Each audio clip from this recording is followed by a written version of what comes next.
सिंधु सभ्यता ते ॻाल्हि ॿोल जे सिलसिले में आउं रुख सिंधी तव्हां सां मुखातिबु आहियां। अवां भाइरुनि भेनरुनि दोस्तनि ऐं साथियुनि जी वॾी महिरबानी जो मुंहिंजे हिन विलाक्स में तमामु घणी दिलचस्पी वठो पिया, मूंखे बहितर ऐं क़ीमती मशवरा ॾियो पिया। उन्हनि ई तव्हांजे सलाहुनि जे रोशनी में पाण हिन ॻाल्हि खे अॻिते वधायूं पिया। तव्हांजे साथ ऐं सहकार सां पाण सिंध जो सिंधी माण्हुनि जो रोशन रुख दुनिया जे आॾो पेश कंदासीं।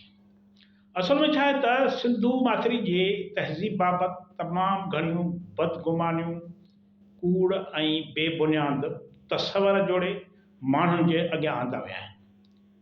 ख़ासि करे सिंधु सभ्यता जे ज़वाल बाबति मुख़्तलिफ़ थ्योरीज़ गर्दश हेठि आहिनि, जिन खे हिन वक़्तु मौजूदा दौर में हिन हलंदड़ सदी में साइंस रद्द करे चुकी आहे।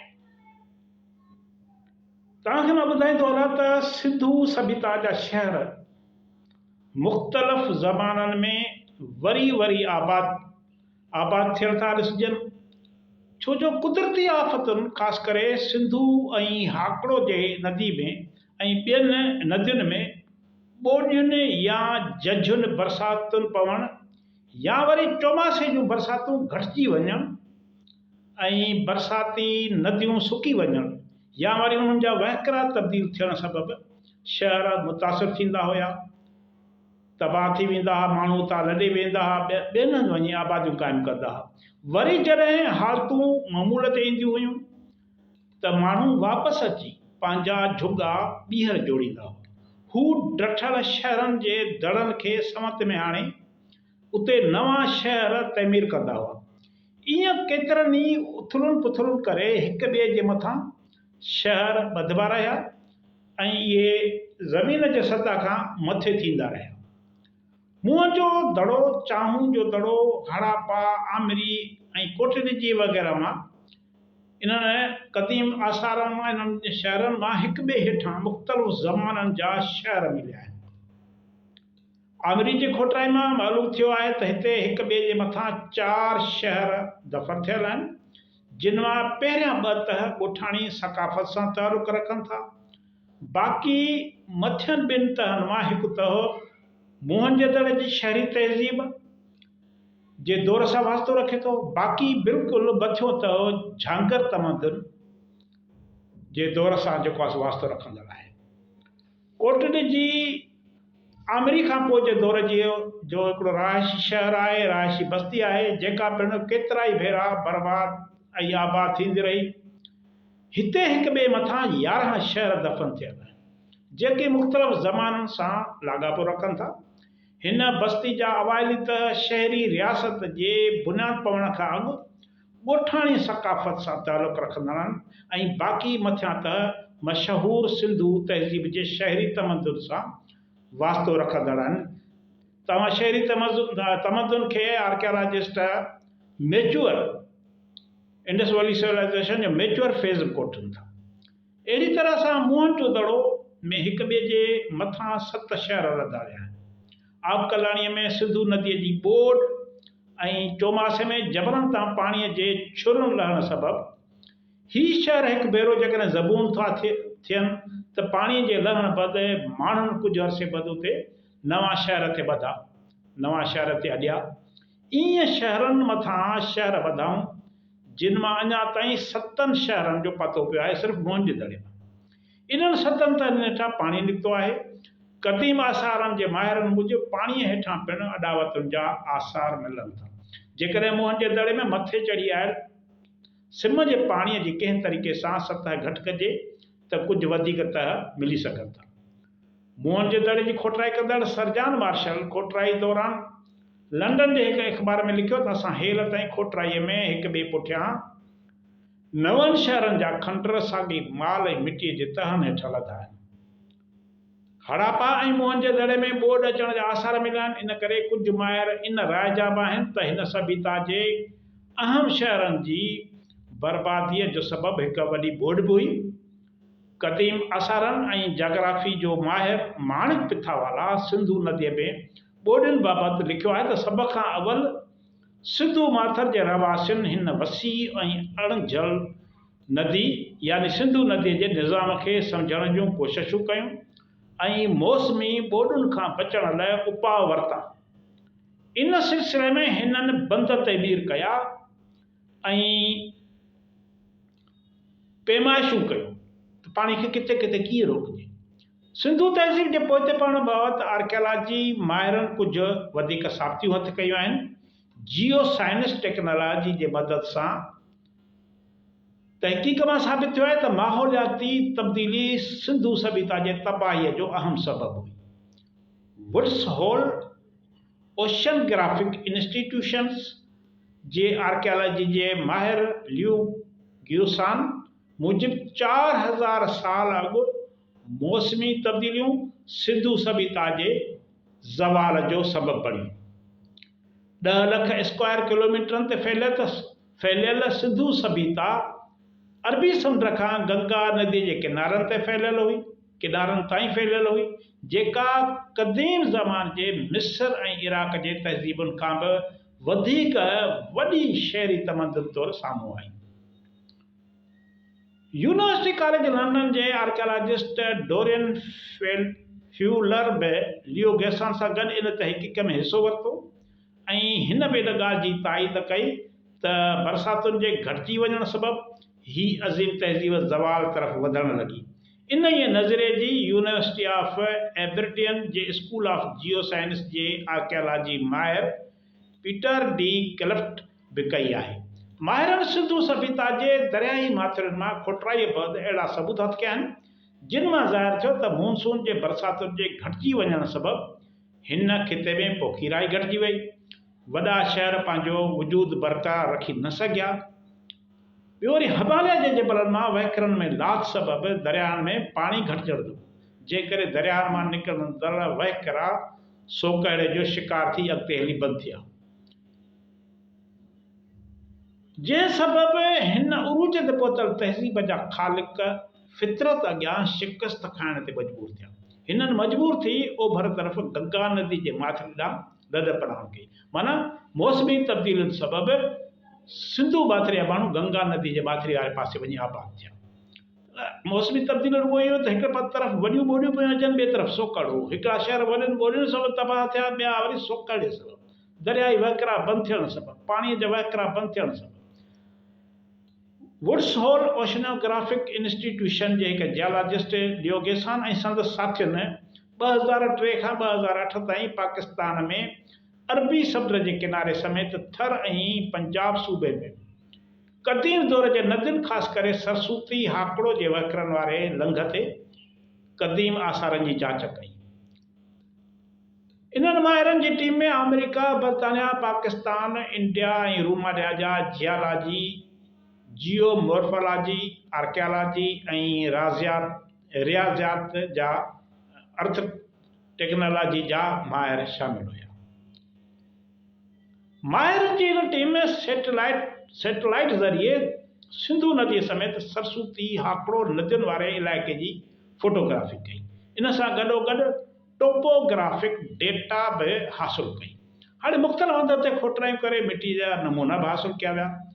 हिननि पंहिंजी तहक़ीक़ ज़रिए साबित कयो त 4500 साल अॻु मानसून जे बरसातुनि जे घटिजण सबबु नदियुनि जे वहिकरनि में लाथ अचण लॻी, जंहिं सबबु ॿिन्ही दरियाहनि जे किनारनि ते आबाद सिंधु तहज़ीब जा शहर ऐं वसदियूं गैराबाद थियण लॻियूं।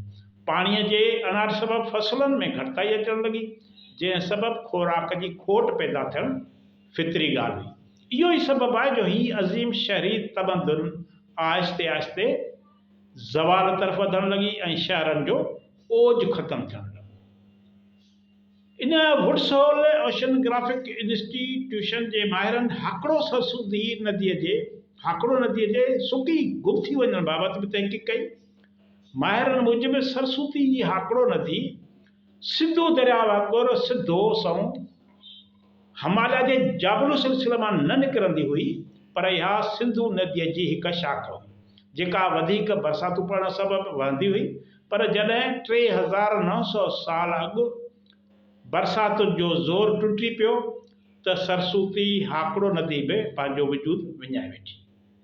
कैम्ब्रिज यूनिवर्सिटी जे आर्कियोलॉजी वारे शोबे तरफ़ां सिंधु सभ्यता बाबति नई तहक़ीक़ में हिन तहज़ीब जे अवसर ऐं ज़वाल बाबति केतिरा ई इंकशाफ कया विया आहिनि।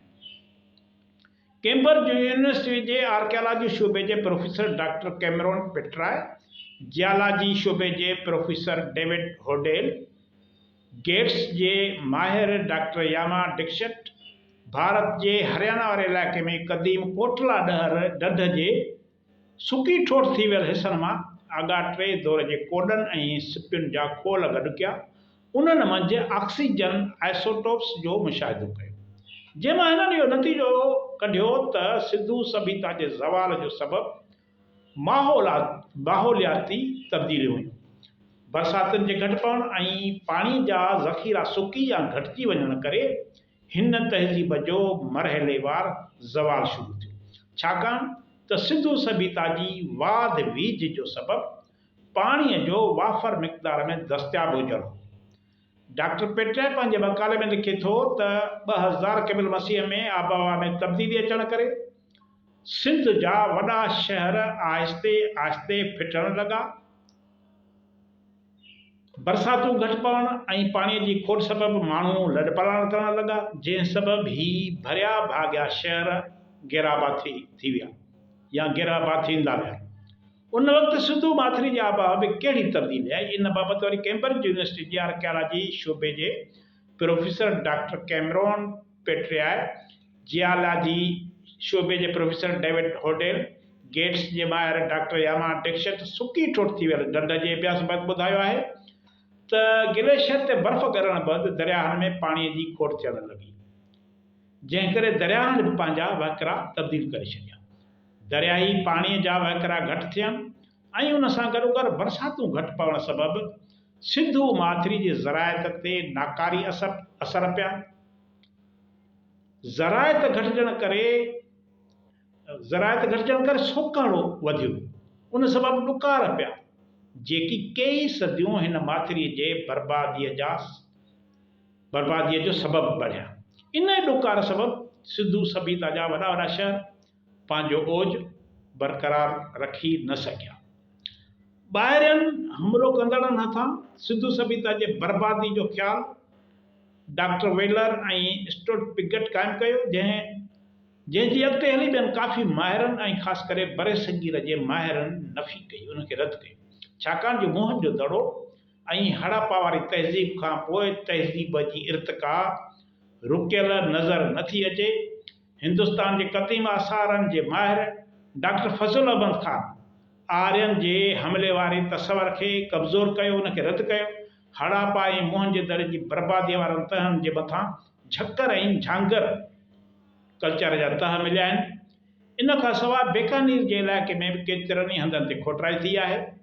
हिते केतिरनि ई हंधनि ते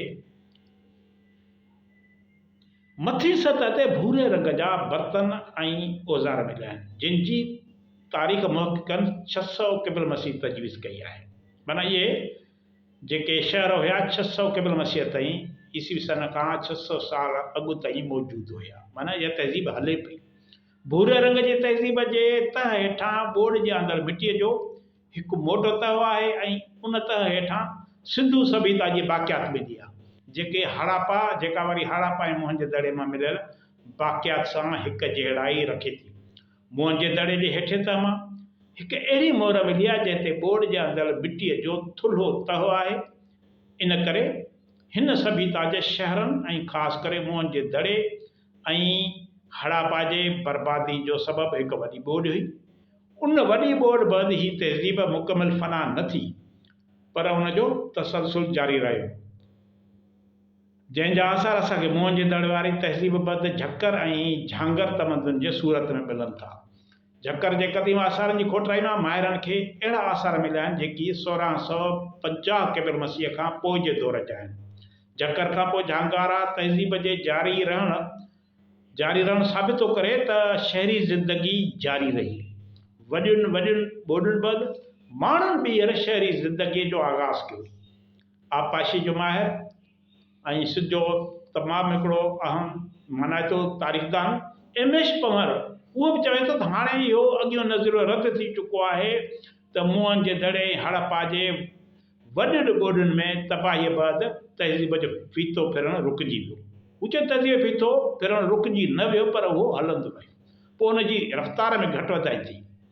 अॻु इहो तासुरु ॾिनो वेंदो त मुंहनि जे दड़े जे ज़वाल सां सिंधु माथिरेवा तहज़ीब तमदुन जो मुकमिल ख़ात्मो अची वियो, पर इहो तसवर बाद में थियल तहक़ीक़ ग़लति साबित कयो आहे। मुंहनि जे दड़े ऐं ॿियनि शहरनि जे ज़वाल ॿियनि जो ज़वाल जेको आहे शहर आहिनि उन्हनि जो ज़वाल को हिकु ई वक़्तु न थियो हो, पर हिकु तरफ़ कुझु शहरी मर्कज़ ज़वाल तरफ़ वधी रहियो आहे त उन ई वक़्तु ॿियूं शहरी आबादियूं उसरी रहियूं। हिकिड़नि शहरी मर्कज़नि जी जाइ वरी ॿिया शहरी मर्कज़ वालाए रहिया। इर्तिका जो इहो सिलसिलो कॾहिं तेज़ त कॾहिं वरी सुस्त रफ़्तारी सां जारी रहियो। इन करे हाणे इन ॻाल्हि में को बि शक न आहे त हिन तहज़ीब जे ढुरकी पवण में माहौलियात हिकु हंधि वॾनि ॿोॾनि ॿिए हंधि वरी पाणी जी खोड़ सबबु सोकहिड़ो वॾा सबबु हुया। माना किथां को ॿाहिरां हमिलो कोन थियो हो। उनखे पाण हिन ते ईंदड़ वीडियो में बि ॻाल्हाईंदासीं त इहे हमले वारियूं थियोरियूज़ हींअर दुनिया रद्द करे चुकी आहे त ॿाहिरां माण्हू आया हिकु ई वक़्तु हितां जे सभिनी शहरनि खे तबाह करे छॾियुनि। माण्हू सुबुह जो निंड मां उथिया त न मुंहनि जो दड़ो हो, न हड़ापा हो, न लोथल हुयो, न वरी गनवीर वाला हुयो या जेको आमिरी हुयो, न ईअं न आहे। त इहे शहर मुख़्तलिफ़ वक़्तनि ते उभरंदा उसरंदा तरक़ी कंदा रहिया। ॿिए तरफ़ वरी ॿिया शहर जेके आहिनि मुख़्तलिफ़ मौसमी हालतुनि सबबु ज़वाल जो शिकार थींदा रहिया। इहो सभु साइंस साबित करे थी। मौजूदा दौर में आर्कियालॉजीअ तमामु वॾी तरक़ी कई आहे। उनखे जेका साइंसी उनखे जेका हिकिड़ी सपोर्ट मिली आहे उन सां कूड़ा नज़रिया कूड़ा जेके मफ़रूज़ आहिनि से रद्द थी चुका आहिनि। अव्हां जी वॾी वॾी महिरबानी। ईंदड़ वीडियो ताईं इजाज़त ॾींदुसि।